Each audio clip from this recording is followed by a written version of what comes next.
Hi guys, let's learn about this amazing natural phenomenon which our eyes are observing virtually all the time when we are looking up into the sky, whether it is daytime or nighttime, whether we are looking at a star or a moon or the sun in fact, or a satellite, man-made satellite, but we may not be aware of the little trick which the nature is playing with us, and that is when we observe any celestial body, it is not at the position what we think it is at. One may say that it is not at the position because the light takes time to travel to our eyes, and in that time the celestial body would have been somewhere else. In fact, the earth would have rotated a bit or a lot, but we are not talking about that. Even if I am observing a man-made satellite, say the International Space Station, which is hardly 400 kilometers above us, it is in space. So when we are observing even that, it is not in that position. The light would hardly take a millisecond to reach us. So why is the celestial body not where we think it is? So to get into that, let me just do a quick recap of how our eyes perceive the position of any object. Say that's your eye, and there's a certain ray coming from a certain object. It goes into your eye like this. Now what would your eye feel, or what would your eye think? From where is it coming? Where the object must be? The eye would assume that the object is anywhere in this line, right? So say this is what the eye thinks the object is, because the eye, the human eye, naturally thinks that the light would be coming in a straight line, because all the observation it has made most of the time is when the light is coming straight into the eye. So if a light is coming straight into the eye, the human eye thinks that the object is somewhere in the line. But we very well know that the object could have been somewhere else. The light could have been bent by, say, a lens, and the object might have been here. So if the object is here, the light goes, it bends, goes into the eye feels the object is over there. The eye feels the position of a certain object with respect to how or in what direction the light is entering the eye. Mind you, I'm just purposefully avoiding making the other ray and the other eye or several rays into the eye. I'm just confining myself into making a single ray coming from the object and not two rays at two different angles going to, say, two different eyes of yours, because ultimately I want to talk about stars, I want to talk about planets and rays coming from there. And even if I draw several rays coming out of the star or getting reflected from a planet or a satellite, the ray which is going to reach your eye, or the rays which are going to reach your eye, would hardly have any angle difference. It wouldn't have any angle difference which can be perceived by a human eye. All the rays would be absolutely parallel for us. So having two rays at two different angles, wherever you see they are showing that way coming from a star, that's pretty much useless. So we won't have a depth perception of a star, we know that, right? Whether it is a nearby star, it is a far off star, whether it is a planet or a star, our human eye can't perceive the depth. So we just can perceive the direction in which the ray is coming. So the object, we think, if the ray is entering our eye like this, the object we think would be in this line. How deep, we won't be able to perceive.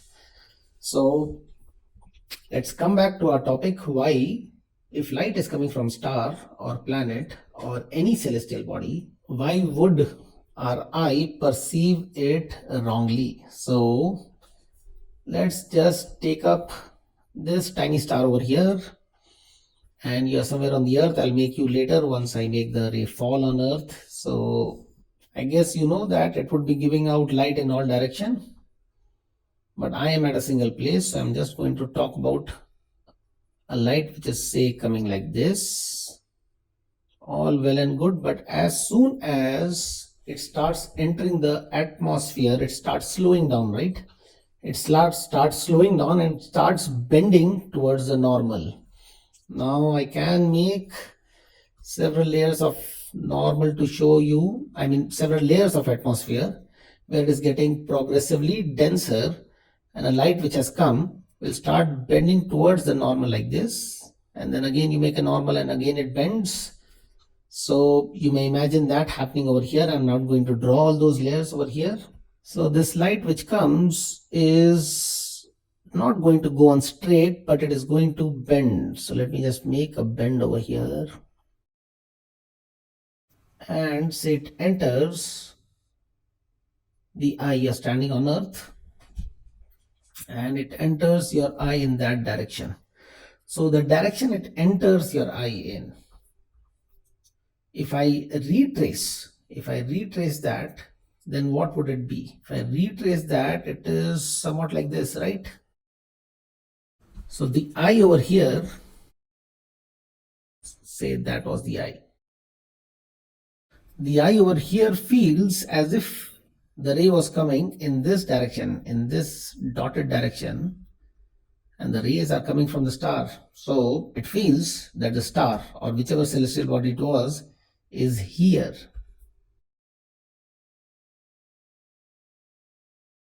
So is the star higher or lower in position for you? Is the elevation higher or lower? You had to look up higher.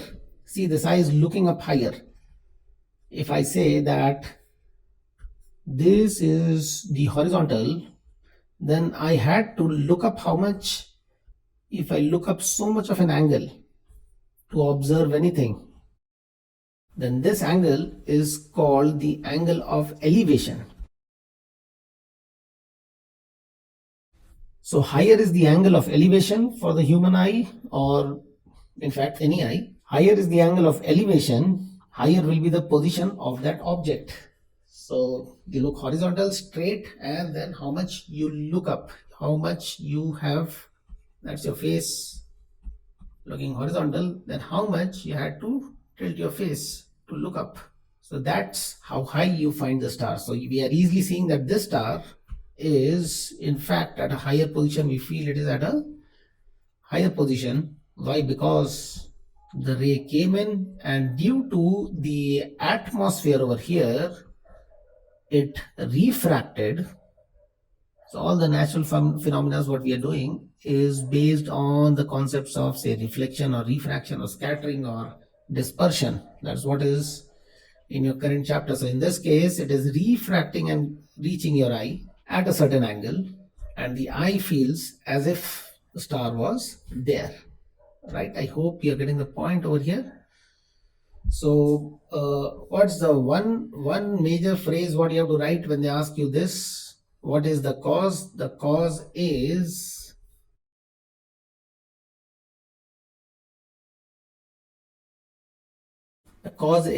atmospheric refraction. You mention that word and you're on the right track.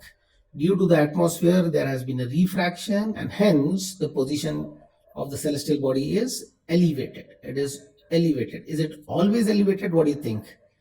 If I pick up any other star, say I pick up this one, looks like a big one, so maybe a planet. Say I pick up this one, guys, look over here, left hand side. So if I pick up that one, what do you think? Will I feel it has gone down, or that will also become elevated? So let's do it. You're still there. And maybe this is one of the several rays coming out of the star or the planet, coming from the planet. One of the several rays which is going in somewhat your direction is ultimately going to land up at you. I hope I make that happen. So it was going straight, and it reached you, suppose, like this. Again, it has come at a certain angle. If you can observe this part, it has come at a certain angle. And if I retrace the last bit of ray, how it is entering my eye, if I retrace that, then I'll feel that planet somewhere over here, right from that position to this position. I mean, we don't even feel it is at this position. We don't even get to know it is at this position. We feel, or the eye perceives, the planet to be over here. I've shown a big deal of refraction over here. to give you the effect, but two things I want you to notice. One is, number one, the apparent position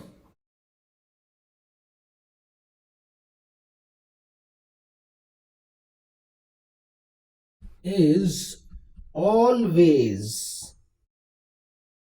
elevated.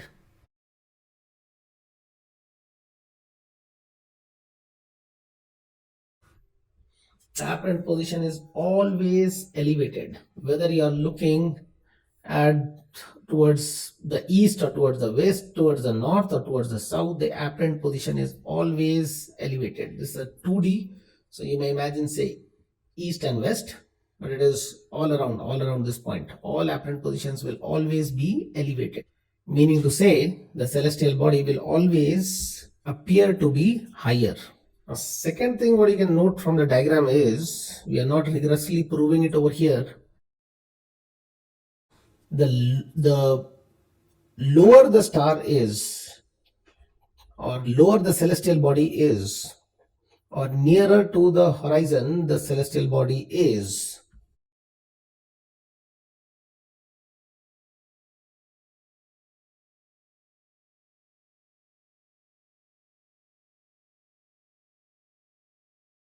nearer the celestial body is to the horizon,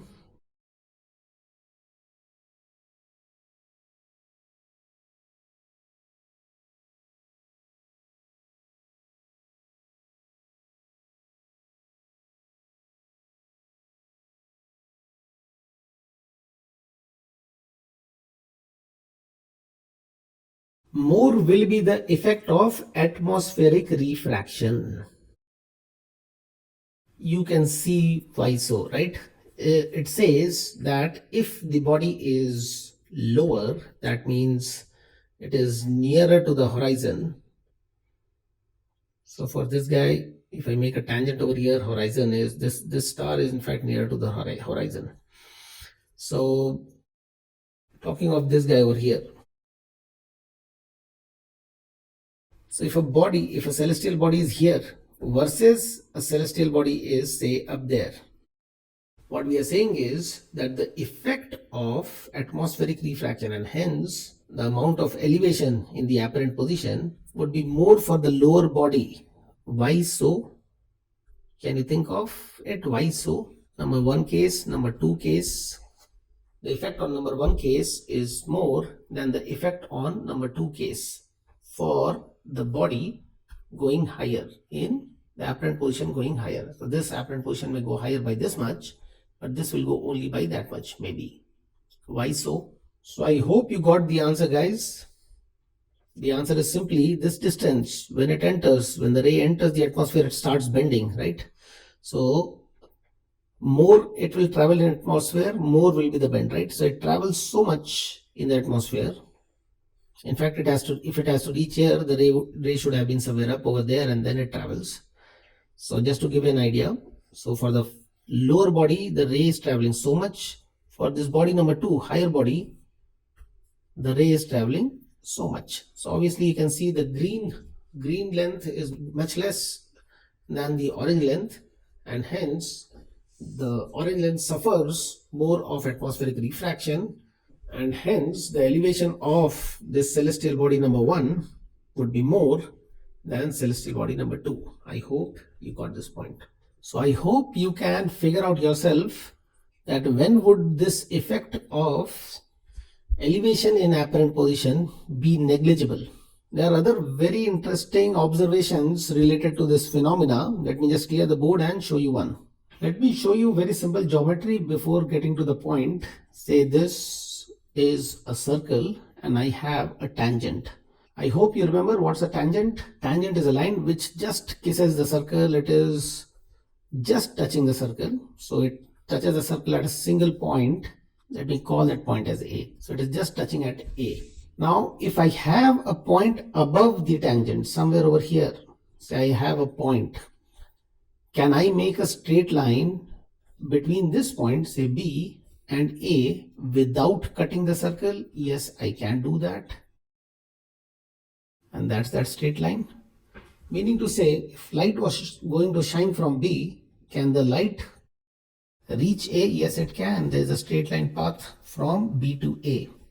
Now suppose I have a point below the tangents, anywhere, just below, way below. Just to give you the effect, I'm just going to make it over here. See, this is point C. This can very well be, this point C can very well be just below the tangent.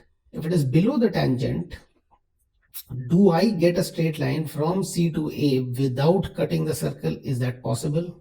Is that possible at all?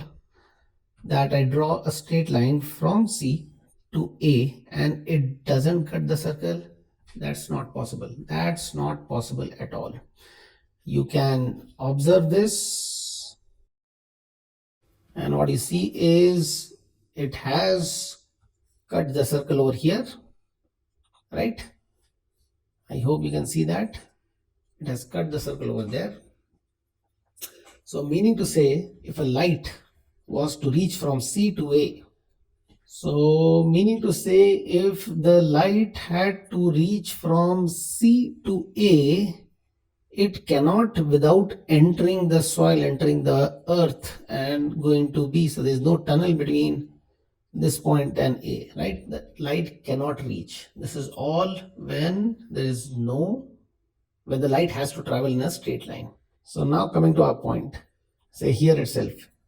So if this is a celestial body, say sun, and the light has to come from sun to the point A, the sun is below the tangent, which is called what? Horizon, right? So if the sun is below the horizon, can you see the sun? You is this point A. You are at that point A. Okay, so can you see the sun? No, you can't see the sun if the light had to travel in a straight line.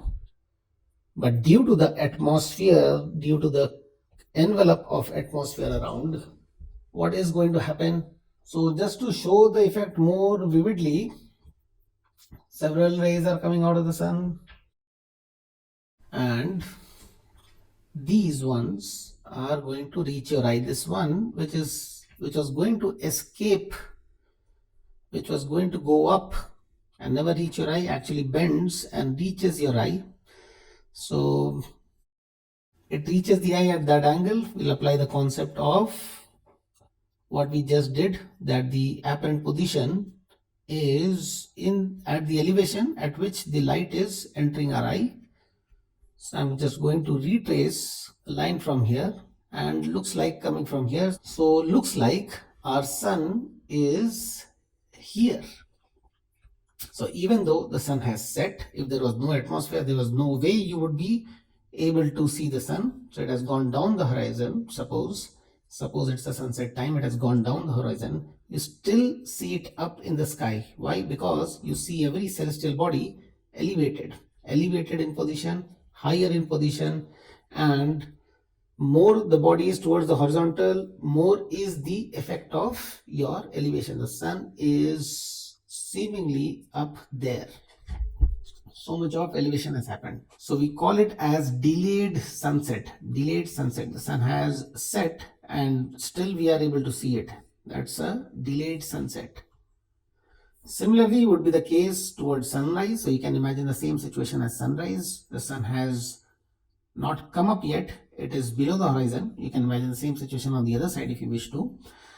So the sun has not come up from the horizon, it is below the horizon. Still the early risers can see the sun. So say 6 a.m. they are seeing the sun. They are seeing the sun is here.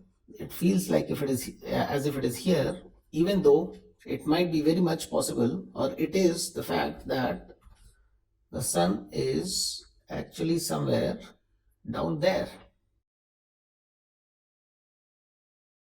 That's called a early sunrise. Even it is below horizon, you can see it at horizon. That's early sunrise. Same way, it has gone below the horizon, it is set, sun has set, but you can still see it at the horizon. That's a delayed sunset. So this early sunrise, delayed sunset, it is almost 2 minutes, which is a great amount of time. If you would have observed the sunset or sunrise, towards the end it just disappears, right? That's a beautiful scene to see. In fact, if you have observed the sunrise, sunset or sunrise, you would have observed another thing which can be explained with the facts what I have told you. Can you tell me, at the sunset or the sunrise, the sun looks normally round, as it is almost a perfect sphere, or it looks little flattened horizontally, or does it look little flattened vertically? What do you think? How does the sun look like or appear to be towards the sunset? And can you explain the shape? So I hope you got it. The answer is, it is looking flattish. It is looking oval, where it has flattened in this horizontal way.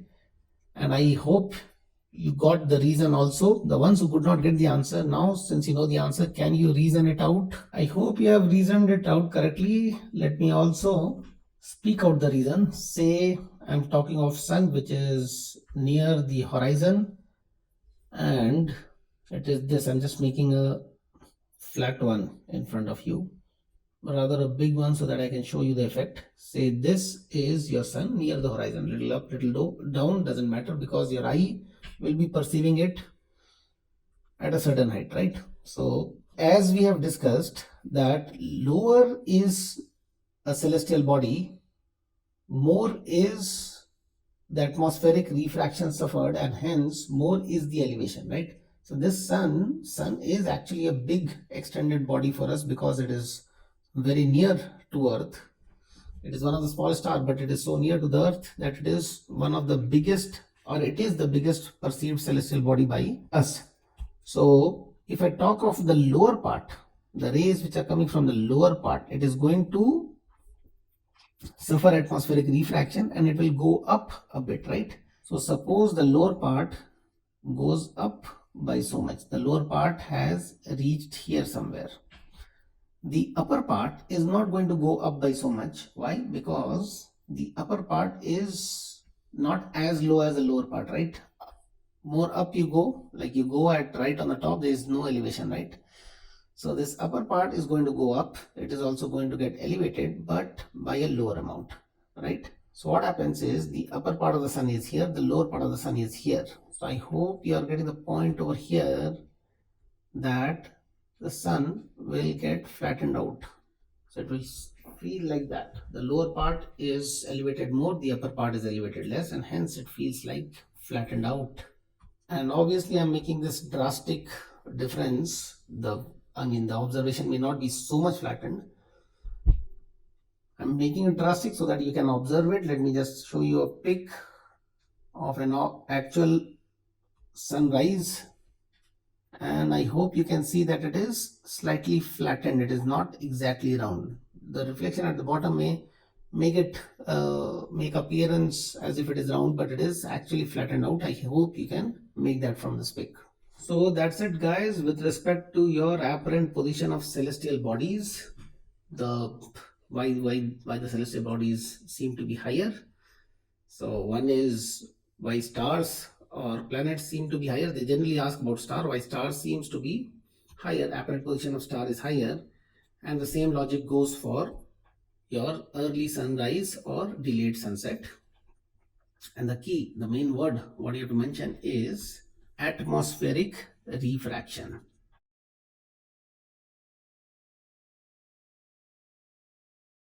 So you mention this word and the whole phrase or the whole explanation will fall in place. Why the sun seems to be higher up, that means it is a delayed sunset or early sunrise.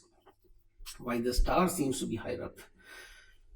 So what you write is, as shown in the diagram, a light coming from a celestial body, say star, say sun, whatever they have mentioned, a light coming from the star suffers atmospheric refraction and bends as shown in the diagram before entering our eyes or before reaching our eyes. So the eye feels, or the eye thinks, that it is coming from a position which is higher than the actual position as shown in the diagram. So you have to write as shown in the diagram somewhere. You have to write atmospheric refraction somewhere. So if it is specifically for delayed sunset or early sunrise, you have to mention the word horizon somewhere. And and you will simply say that even if the sun is below the horizon, so if it is a sunset, it has gone down the horizon, or it is sunrise, then it is yet to come up the horizon. Even when the sun is below the horizon, and the rays of the sun, which could have not reached to you if it was traveling in a straight line, actually bends when it enters the atmosphere. Due to atmospheric refraction, it bends and reaches your eye, and hence you can see the sun as shown in the diagram. So the sun will, it will seem as if the sun has already come up. It is up there. So you'll make a diagram and you'll again mention about the atmospheric refraction happening. You'll mention about the sun being below the horizon, and yet you can see it because the ray comes, bends and comes towards you, enters your eyes. So I hope guys you'll do good in this part. Let's move on to some other fascinating natural phenomena what we are observing. Thank you.